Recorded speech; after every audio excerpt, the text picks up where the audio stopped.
नमस्कार दोस्तों, बहुत समय पहले की बात है जब धरती पर पाप और अत्याचार अपने चरम पर थे।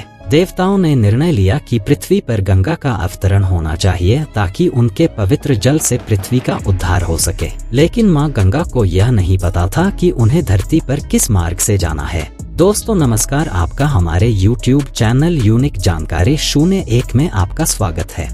दोस्तों, कैसे मार्ग भटक गई थी माँ गंगा, जानने के लिए वीडियो में बने रहे अंत तक। इसी समस्या को हल करने के लिए महाकाली का आह्वान किया गया। एक दिन गंगा स्वर्ग के अपने दिव्य स्थल से निकलकर धरती की ओर यात्रा करने लगी, लेकिन मार्ग में आते समय वे भटक गईं और उनके जल का प्रवाह अनियंत्रित हो गया। उनका पानी भयानक गति से बहने लगा, जिससे विनाश होने लगा।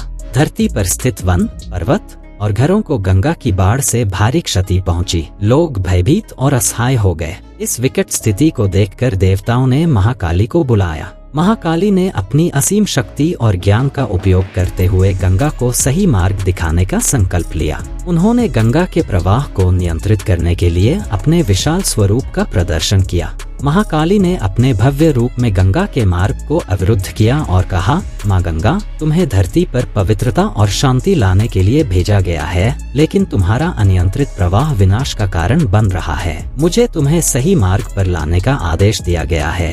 गंगा ने महाकाली के चरणों में नतमस्तक होकर कहा, माँ, मैं आपकी सहायता के बिना धरती पर सही मार्ग नहीं पा सकती। कृपया मुझे मार्ग दिखाए। महाकाली ने गंगा की विनम्रता देखकर अपने हृदय में करुणा महसूस की और अपनी शक्तियों का उपयोग करते हुए गंगा को सही मार्ग दिखाया। उन्होंने गंगा को हिमालय के पर्वतों के बीच से प्रवाहित होने का मार्ग सुझाया, जिससे गंगा का जल पवित्रता और शांति के साथ बह सके। महाकाली ने गंगा को यह भी समझाया कि उन्हें कई महत्वपूर्ण स्थानों से होकर बहना है, जिससे वे अपने पवित्र जल से उन स्थानों को भी शुद्ध कर सके। गंगा ने महाकाली के निर्देशों का पालन किया और धरती पर अपने प्रवाह को नियंत्रित किया। गंगा का प्रवाह अब नियंत्रित हो गया था और वे हिमालय से होकर बहने लगीं। उन्होंने हरिद्वार, प्रयागराज, वाराणसी जैसे महत्वपूर्ण तीर्थ स्थानों को अपने जल से पवित्र किया। इन स्थानों पर उनके जल का स्पर्श करने से लोगों के पाप धुल जाते थे और उन्हें मोक्ष की प्राप्ति होती थी।